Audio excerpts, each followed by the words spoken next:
Hey everyone, welcome back to the Word Leader podcast.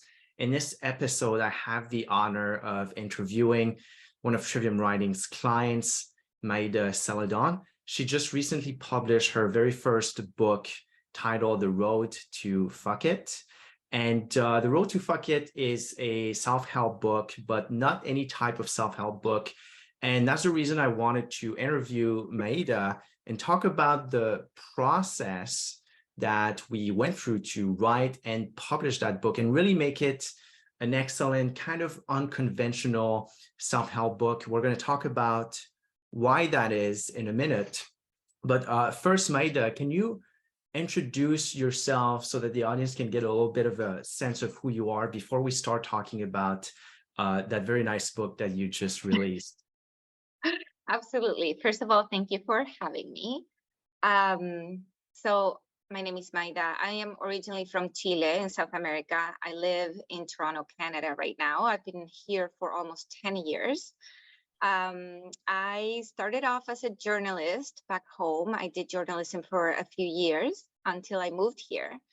And life had other plans for me. As I was looking for a journalist job, I ended up becoming a yoga teacher, Reiki master, life coach, and I am absolutely passionate about life coaching and helping other people align to what they truly want. Awesome. And so what made you want to write a book? I mean, of course, a lot of coaches want to write a book. A lot of them see that as a great tool to promote their coaching practice.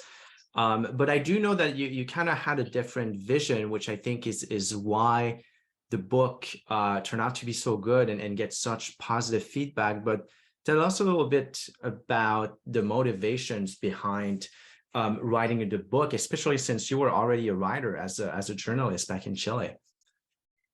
So I know this is going to sound weird, but because I am in the field of life coaching and, helping people help themselves, but at the same time, self-help books kind of gross me out.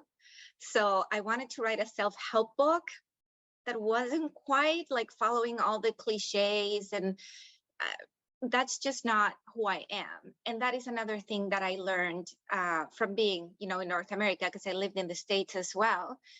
And the big motivation for writing this book is that people were looking for that boldness. People were looking to get that like Latina fire on their daily actions, on setting their boundaries and setting their standards. So they were gravitating to me because they were looking a little bit of that. And I wanted this book to be a permission slip of like, unleash your inner Latino person and just go after what you want. Here it is. You can all be honorary Latinos after reading this. Mm-hmm. And so tell us a little bit about kind of the process you follow when coaching clients, and how that sort of impacted the way that you thought through the book, because as you were saying, you don't like to follow the classical, if you will, the classical way of coaching. You say you were talking about, your feelings towards self-help. I'd love to know how that fits into your life coaching practice, and then how that fit into your writing the book. So people that come to me and gravitate towards, my style of life coaching are not people that need to be cuddled and pet and given gold stars. That's not my style. Some people do need at a certain moment in their lives a little more nurturing and softness. And even though I consider myself very nurturing and I will root for you and I'll become the biggest cheerleader, I'll hold your hand once the first time we cross the street, but after that, you're on your own, buddy. Like, I'll watch you, I'll cheer you, I'll yell the instructions if you need a reminder, but I'm not holding your hand. And that's also a little bit the idea of the book. Like, I am brutally honest, and that is what you're going to get with me and the book. And the process was the same thing. The process of writing the book, I'm like, how can we all take radical responsibility for our lives? How can we all take radical responsibility for our road, for our, like, people love pointing fingers and blaming others. It was my parents, it was this, it was that.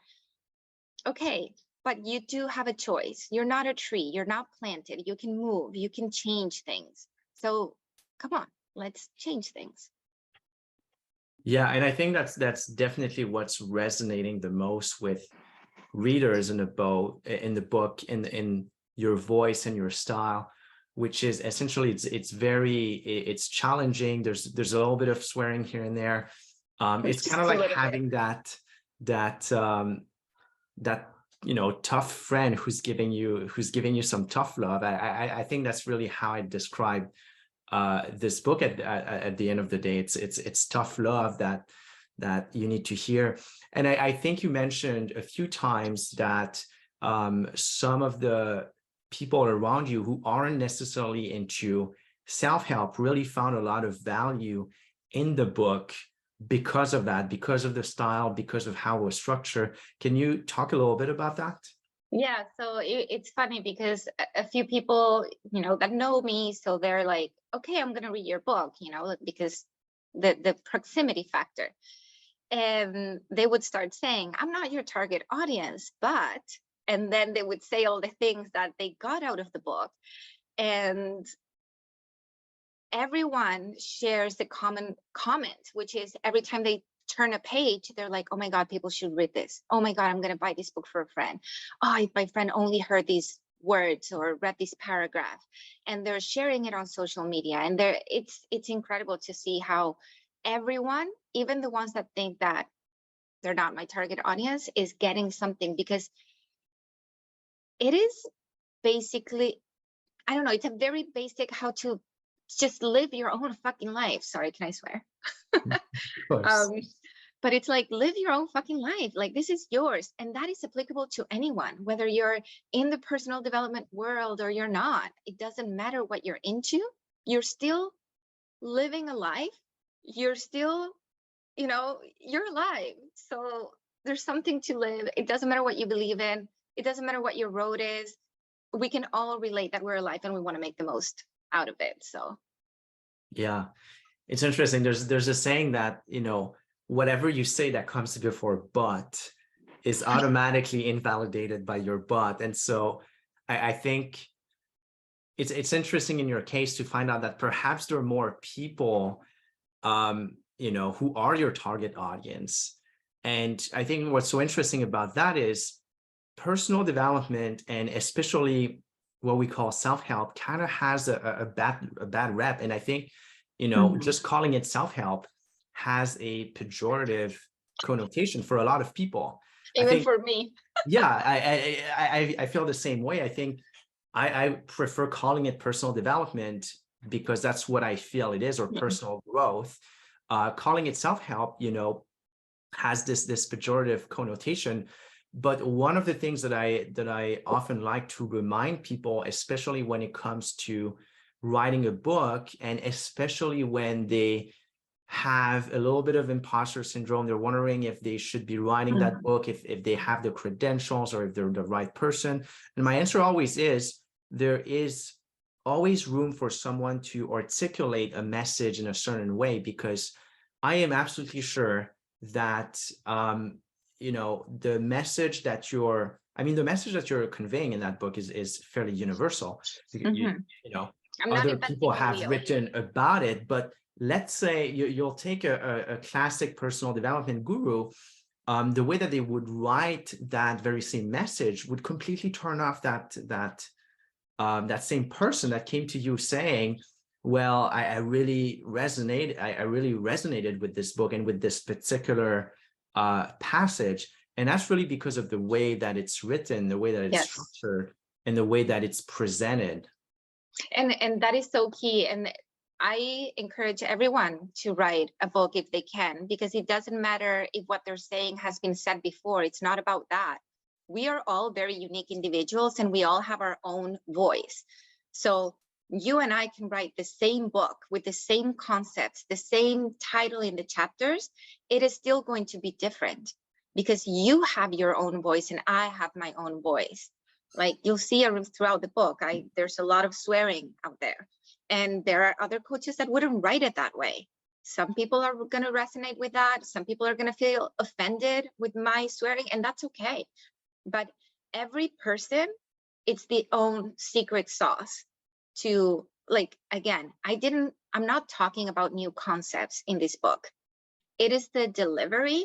It is sprinkled with this Latina fire and, and like this boldness that it's uncommon in North America, because let's talk about people pleasing. So it's like, just this book might even land differently in South America than it would in North America, or anyone that relates to people pleasing. So everyone should write a book, and it, like the imposter syndrome, you have to believe that you are your own secret sauce. There are 1,000 coaches. Some people would prefer going with A, B, or C, and that is because the person has a unique energy, and that translates in the book. Yeah, absolutely. And I think one of the great strengths of the book is that instead of prescribing some self-help advice, it's taking it roots in, well, first, your philosophy, the philosophy we could call the fuck it, if you will.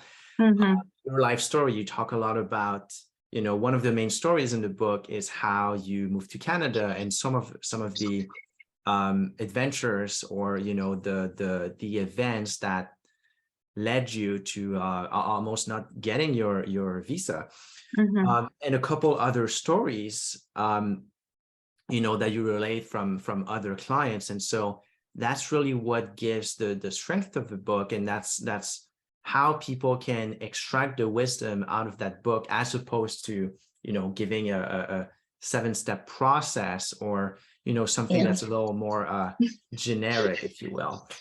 Yeah, I'm not very into the 5 steps for, and I talk about it in the book, so people are going to have to buy the book and see how I feel about the 5 steps.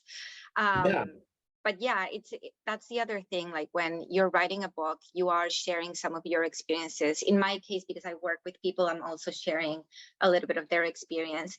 And it is to say that the feelings behind the experiences are very universal.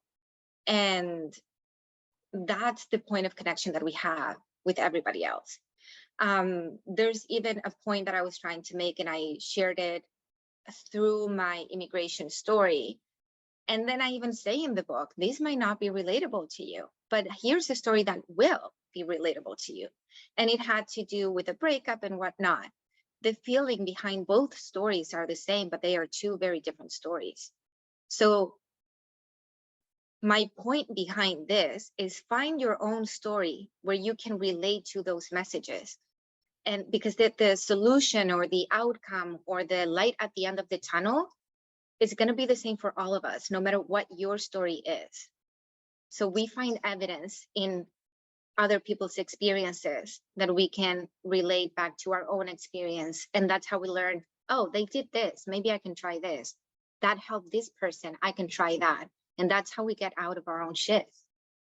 Absolutely. One of the things that I believe you mentioned in the book is that in your practice, in your coaching practice, and I see that play out in the book as well, you would rather give sort of 50 different solutions. Yeah. Say like, well, these one worked for me, these ones might not, but let's explore and let's look at all these different possible solutions, so you can really have options and find agency through that exploration.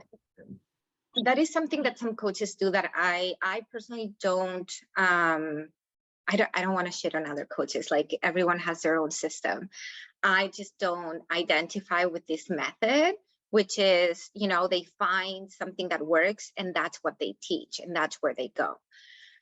My past as a journalist leads me to investigate that. Curiosity is one of my highest values in life and in my work. So as you said, it's like, I will research 50 things. I'll find the 2 or 3 that worked for me. So I will start with that. I will share to a client okay, this is what worked for me. Let's start here. And if that's not working, at least I have the knowledge of all the other 40 something. Okay, let's try this other one. Let's try this other one. We find what uniquely works for you, because also we're all different. So I can't pretend like I cracked the code, here's the formula. Yeah. To a certain extent you can, but you need to be able to flow and be flexible with the nuances. You can, and I think this is kind of the main points in your book, which is that this is what a guru will give you. And there may be some value at some point in your life. There's a season in life where we might need a guru. But as you say very eloquently in the book, once you've broken free from other people's expectations, it isn't really wise to go and take somebody else's roadmap, meaning a guru's roadmap. Sure, they mean well, and they're giving you something that they know is proven to work for them, or at least, for them and other people. But will that actually work for you? Maybe not. And that may not be what you need, and that may not be, your dream. So I think Here's that's where we go back to the curiosity aspect, because you're right. Some people will be like, I broke free from the expectations of my family, so let me go and follow this guru and fulfill this guru's expectations of how I'm supposed to behave. Like, okay, you did not break free, you just changed masters, but it's a curiosity aspect, because you can find a guru that has something that you need at that moment, and just remain curious. Like, am I following this because I need it right now, or am I following it because I feel like I need to follow someone, or I feel lost if I'm not? So it's like, just stay curious. Absolutely. And I think that there's a saying which I love, which I think relates to what you're talking about. It's always better to have unanswerable questions than unquestionable answers. And unfortunately, I think this is kind of the litmus test that you can use on, to figure out if someone is a guru. And I can speak from experience where, some gurus have been really useful, people that I followed, and I followed their process, and it helped me a great deal up until a point. And then I felt like, the what would really help me would be to, break free from their influence. And so, and a lot of the time, these gurus, they have unquestionable answers to every possible question, and that kind of goes against what you're talking about, which is to stay curious. Yeah. And so I sorry. Oh no, go ahead. I was done. I had an experience that's actually not in the book, and it was at a moment of my life where I was very low emotionally, mentally, just looking for a lot of answers and looking for a lot of healing over like some things in my past and whatnot. And I met this person who was the leader of a group. And I have to say that person really helped me heal a lot of parts that needed healing. But every time I would come home, I would self-check. And this is a step that people tend to fail to do when they're joining like a group or something that's a little bit more intense. The community. So yeah, it's like you need to continue to check yourself and not just leap blindly into any group or community. And I would come home and I would check with myself, like, okay, how do I feel about this? Is it a little bit culty or not? Like, am I getting what I'm expecting to get? Or am I like, I would just self-check. And for the longest time, it was fine. I was very aware of where I was at, very aware of what my needs were and if they were being met or not. And then at one point, it stopped passing the check test. I was, attending the meetings in the groups, and I would see that this person was putting down other people, destroying either their confidence or their relationship with their parents, which, it's like a cult thing of isolating. So I was coming home and I'm like, I think this is not okay anymore. I think this person is not worth following. I think they have lost their north. I am grateful for everything I got, because indeed that person was very powerful in many ways. And I got so much healing out of my time there. But then it got to a point where I'm like, I need to fire this guru. Like, I am not following this person anymore. And this is this is starting to not look like the road I want to be in.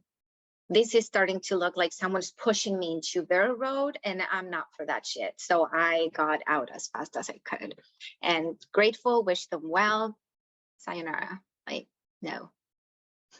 Yeah, I had a quite similar experience. And in my case, it was when I started my business, the first business mentors that I had were very keen on, you know, having you follow a specific process, which was proven to work. And to be frank, it helped me a great deal. I think it gave me a lot of focus. It, opened my mind to, new possibilities, new horizons, and it felt great for, a certain amount of time, up until I realized that, the way they taught and the way they conducted business wasn't aligned with my values, at which point I decided to leave. And we always know more in hindsight, but I think this really speaks to, there may be a time for a guru, but I think what's really important is that, and this is the value of coaching, is it's knowing what your expectations are and what your boundaries are. And I don't know what kind of expectation or boundaries you had, if you had any, before entering that. But I can tell you that in my experience, before encountering these gurus, I didn't have clarity around what exactly I wanted to get out of these gurus and out of that community. And so at the end of the day, what I think happened is that I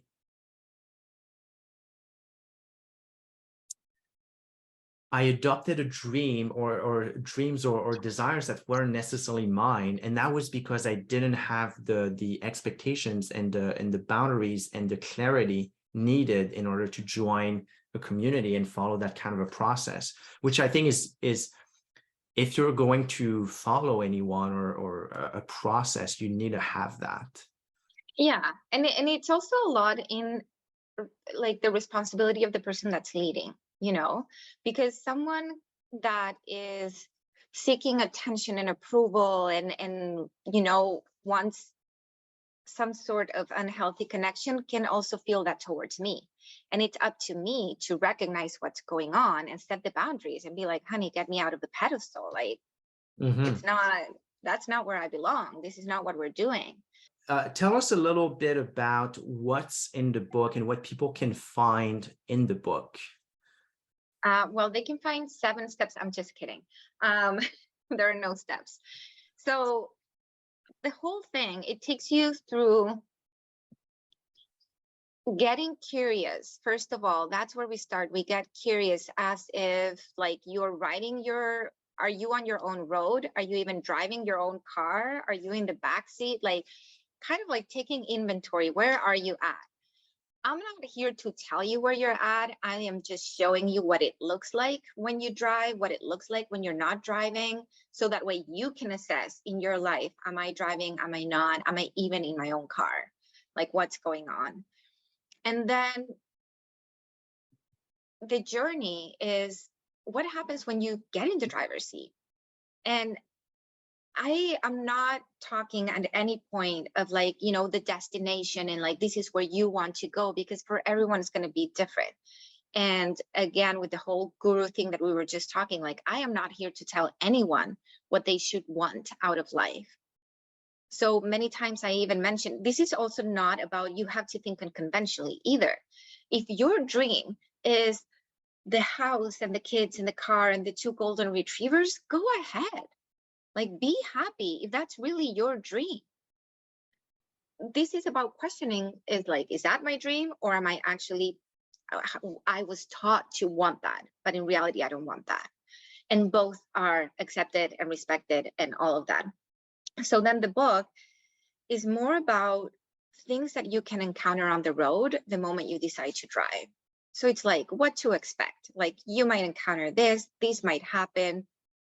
These are things that you may or may not feel, but it's your own journey because it's your life. So that's what to expect in the book. It's like a little bit of what happens when you drive. So one of the things I'm really curious about is it has to do with your background as a journalist. So we went through the process of creating that book together. You did all of the writing. I provided some guidance around the content and so forth.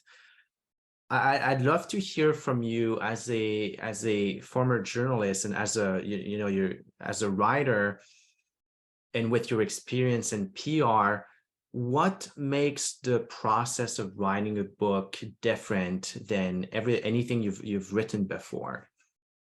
I mean, first of all, there is something about the process that you create that is not something I could do. It doesn't matter how many years of experience I have in journalism.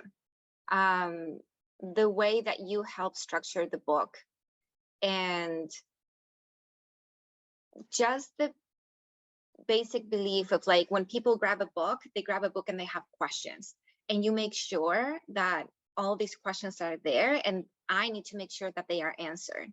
And that process alone is something that I know I can do. And this is why, like, working with you is so freaking valuable, because that is something that, like, everyone benefits, and it helps with writer's block. It helps provide guidance. Even some of my friends were saying that they were reading the book and they're like, it's incredible how it flows. And I'm like, yeah, that's not me. I put the words, but the flow was something that you provided that's so unique, and so different from anything else that I've written before. Because normally my writing was, do the investigation, put all the information together, and you sit and you can get it done in a few hours.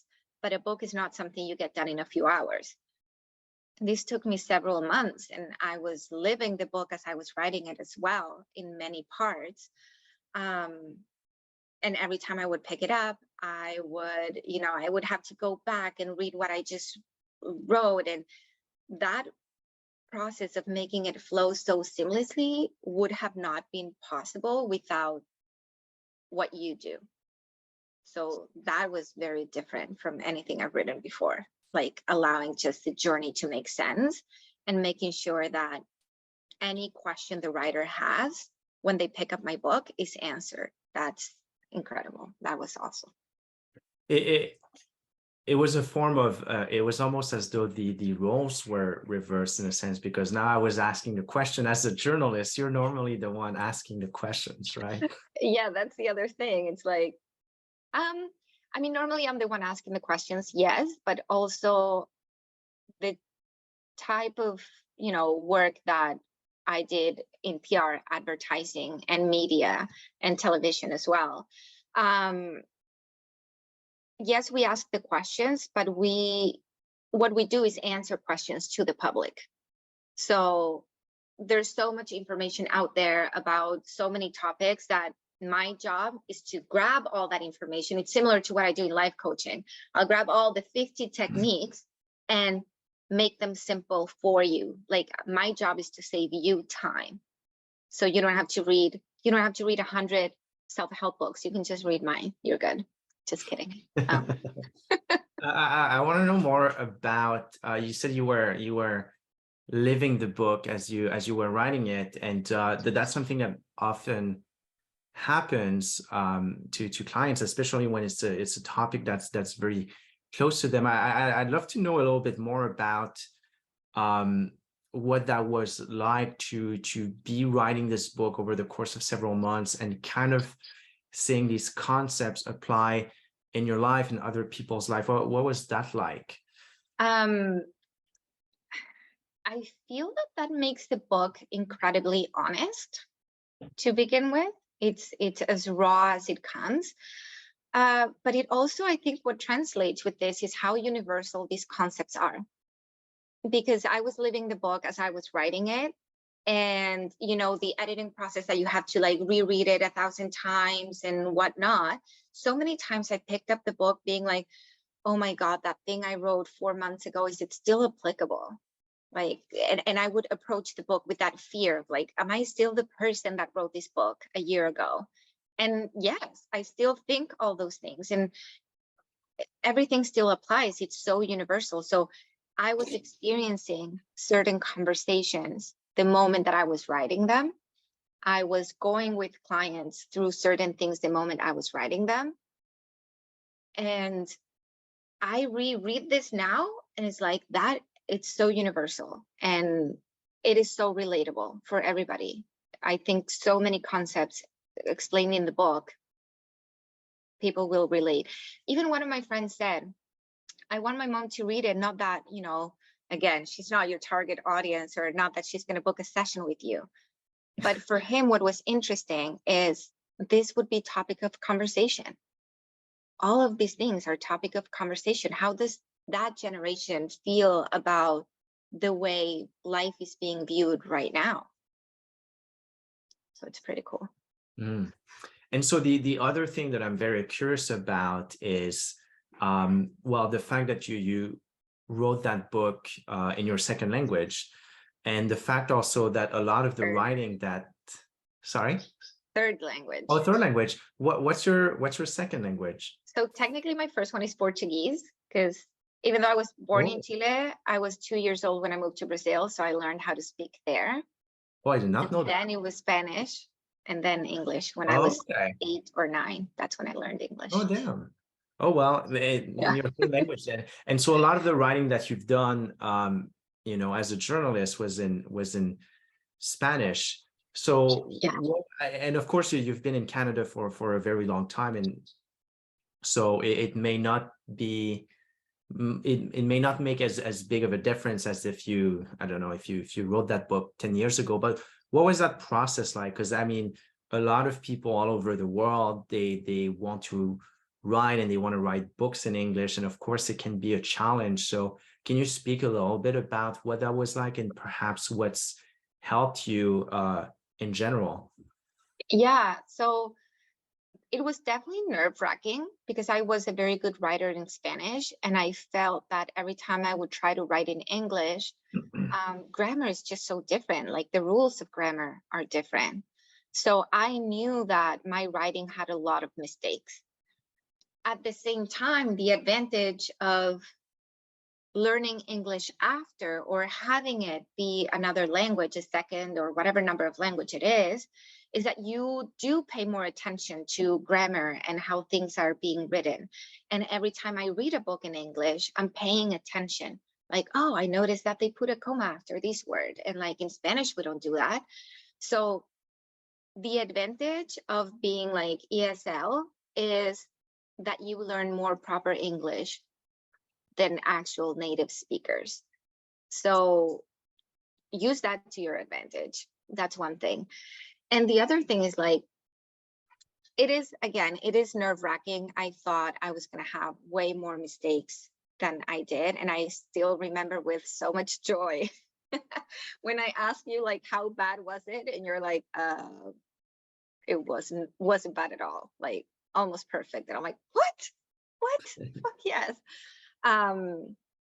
It is different, but this is the thing. It doesn't matter if it's different or it's difficult. Just fucking do it and get an editor that'll help you with the grammar mistakes. You know, if someone wants to write a book, nowadays we're so lucky and so blessed that we have way more access to resources and information. And I did on YouTube when I moved to Canada, even though I did speak English by the time I moved here, but I would still go on YouTube and like take some writing courses and like learning, you know, basic grammar and basic English and stuff like that, because my English 10 years ago was definitely not the same as it is today, because now my life is all in English.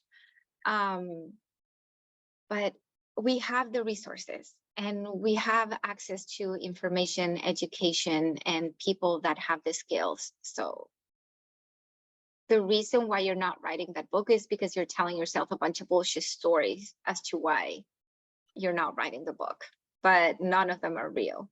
So write the book. All rooted in fear. Exactly. So another thing that I want you to tell us about was the speaking engagement that you did, I believe was last Thursday. And I was very excited to hear about how impactful it was. And it was basically, it was this speaking engagement that came from just having released the book. So can you tell us a little bit about that? Yeah, so I got invited to a yoga teacher training to talk about my book. I had trained, so I was a yoga teacher, so that was the connection as well.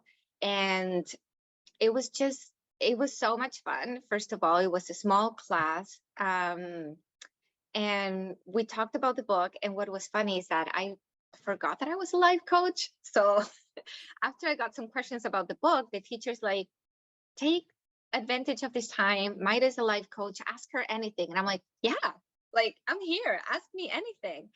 And we got to talking a lot. And then we just went on a journey of sharing fuck it moments that we've had in life. And people were sharing and we were all connecting, because this is the thing, we can all relate to a moment in our lives where we said, fuck it, and just, went for it and took the leap. And even the people that didn't share, we were saying after, it's like we all connected to that, whether you shared or not with the class, we all connected to that moment. And then I feel like I should be invited to be a motivational speaker somewhere else. So I don't want to give out all the goodies, but, but we did, the whole point is like, you have evidence in your life that you have the balls and the ovaries or whatever it is, to just go for it because you've done it before and you can tap into that energy anytime you want. And also what was really cool is because, in this training, it's very spiritual, and I am a very spiritual person as well. And with life coaching, sometimes you have to, it's not about hiding it or toning it down. You just tell people it's there if they want it, but I don't like forcing it on people. The only thing, it is part of my vocabulary to always talk about the universe. I say the universe is my sugar daddy all the time, whether people believe in something or not. I do, and that's staying there. But the extent of my spirituality is something that it's more personal to me. But this training is very spiritual. So it was kind of cool after to guide them through a meditation and to talk about spiritual stuff, relating it also with the book and how we live our everyday life. So it was a pretty cool experience. And I definitely want to do more of that. As we would been saying, like, this book is just, the concepts are so universal that they serve as motivation for whatever it is that you want to tackle in your life. Mm-hmm. I'm also curious to know, and this is one of the last things that I want to ask you, what are some of the surprising perks of writing and publishing the book? Of course, you had, your idea of what you wanted to get out of writing and publishing that book, coming in, but what are some of the things that you found that maybe you didn't expect as you started that journey? Okay, first of all, I don't know if I expected so many people to relate to it, to like read it being like, I want to give this to my friends. That was like, okay, well, this is kind of cool. I think having like one place, one physical, I have the book here, but like one physical thing that I can hold in my hands that can actually explain and convey to others what I'm about, that's really cool. And the other very cool thing that I completely forgot was part of it, you make money.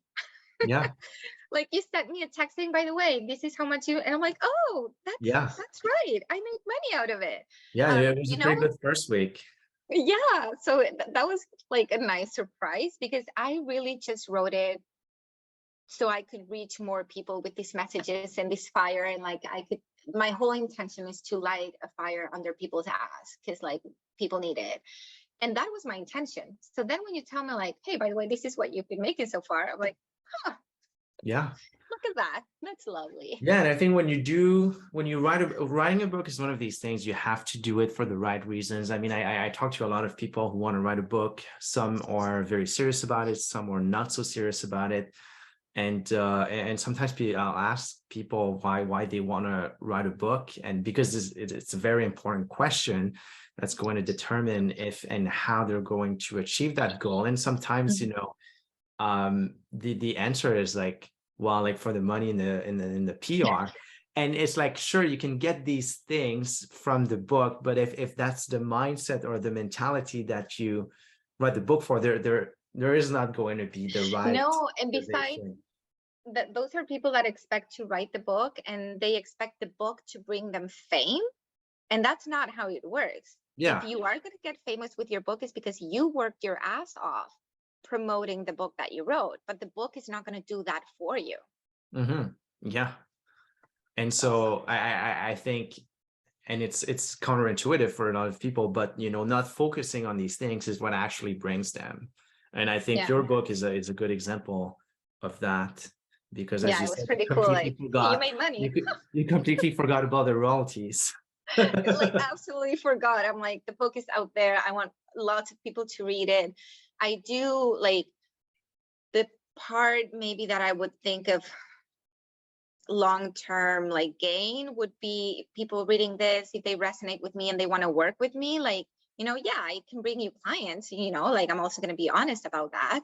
But yeah, I forgot that the book itself brings you money. That's kind of cool. It's a nice perk. But it's just, I think the craziest thing was the moment that I held the physical, like the proof copy in my hands. That was surreal.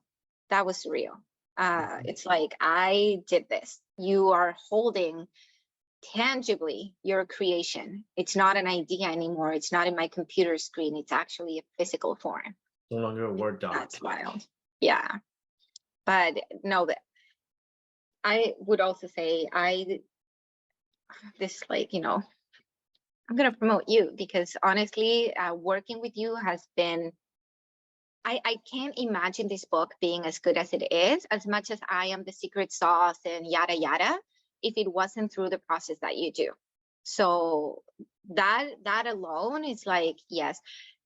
Also in the yoga training and in other conversations that I've been in where they ask me, you know, what would you recommend to someone that wants to write a book? I'm like, yeah, I'm going to contact you with my editor. That's the first thing I would recommend, 100%. So yeah.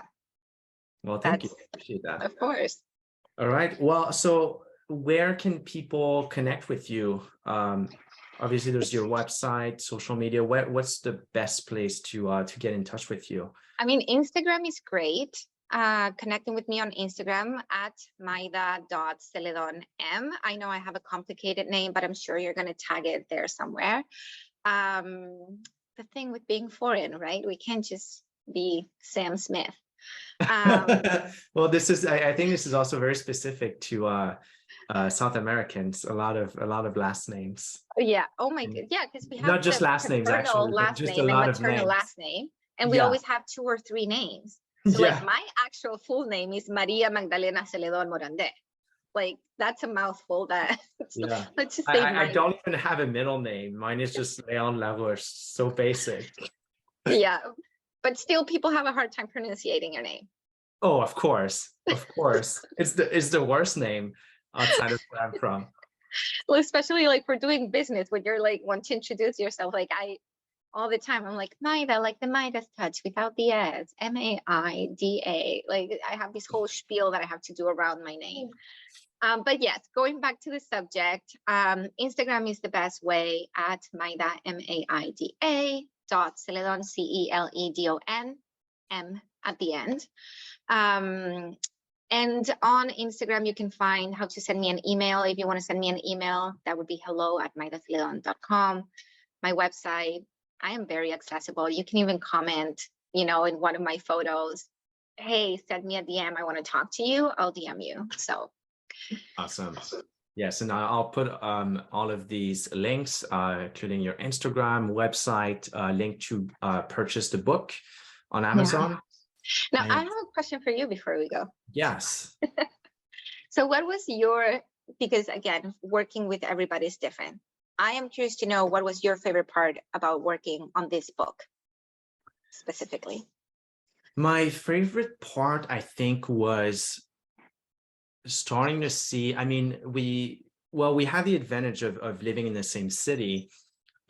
So one of the things that was really cool was we were able to have this like in-person interaction and building the book at this coffee shop.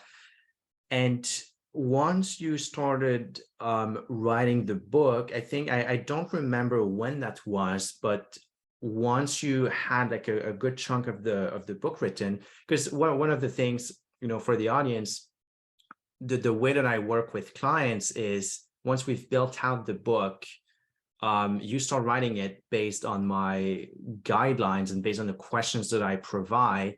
And then I sort of follow you closely and I make sure that you stay on the right track. And so in the beginning, it's like you can't really see the big picture, but there comes a point where like you're starting to see at a higher level what the book looks like. And there came a point, I don't remember when it was probably near the middle or the end. I was like, oh shit, this book is really good. And you actually sent me a message when I finished the introduction. No, chapter 1. So I wrote the introduction and I wrote chapter 1, and you're like, do you realize how fucking good your chapter 1 is? And I'm like, okay, we're on the right track. Yeah. And I think too is I provided you some guidelines around like how to construct the paragraphs and like the sentences and whatnot. And then you started writing the book, and I was like, and it's like, I didn't know you're writing that well yet at that point in English. And so every client is different. Some clients have, they've written more than others, and it could be in another language like you. So I don't necessarily have, it's hard to like have expectations of the clients, writing. And so that's a big part of why I spend a lot of time looking at the manuscript as they write it, so we can, make the writing as good as it can possibly be. But I remember, I gave you the outline, I gave you the guidelines, and you started writing it. I was like, oh wait, this is like really good. And I don't know what I expected, but it was just like I did not expect it to be that good. And it's really not, I've seen a lot of writing, and I know how difficult writing is. And, my writing also sucked at some point. So it's really not about, writing is difficult, and getting the style right, especially in the beginning of a book. I've written a lot of things that just didn't sound right in the beginning. And so it's really not about like you specifically, but I just remember I was very pleasantly surprised that like the writing was so good. And the first few chapters was like, damn. I just remember that was really my reaction. And perhaps too, it was because the book itself was striking a chord with me in terms of, I'm kind of the same. I enjoy personal development, but I don't enjoy, cliche self-help books.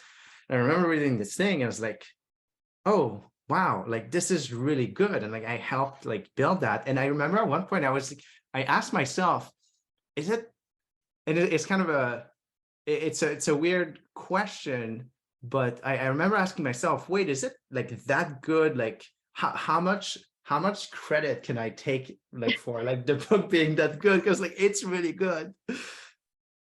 No, and you like can, and take credit. I don't like and then this was just like in my mind, because but I was like, wow, like yeah, I just remember being impressed. And so it's as a writing coach, it's just like it's very rewarding to have your client write something that you really resonate with, because again, I work with a lot of different clients, and so on different topics. So but I remember being extremely impressed with the writing and the book itself. Awesome. And you can definitely take credit, for working on this book, because the flow of it and knowing what to say next, that came from you. Like, but yeah, I do also remember one of the guidelines that you gave me at the beginning of like, I like to write with short sentences in general, but sometimes I don't pay attention to that. And I remember you saying like, pay attention to this. So I kept it like, okay, let's keep it moving. Let's keep the flow. Yeah. Right. Well, thank you so much, Maida, for making the time. It was great chatting. Thank you for having me. This was awesome. And I look forward to our next book. Yeah, likewise. All right. Take care. Bye.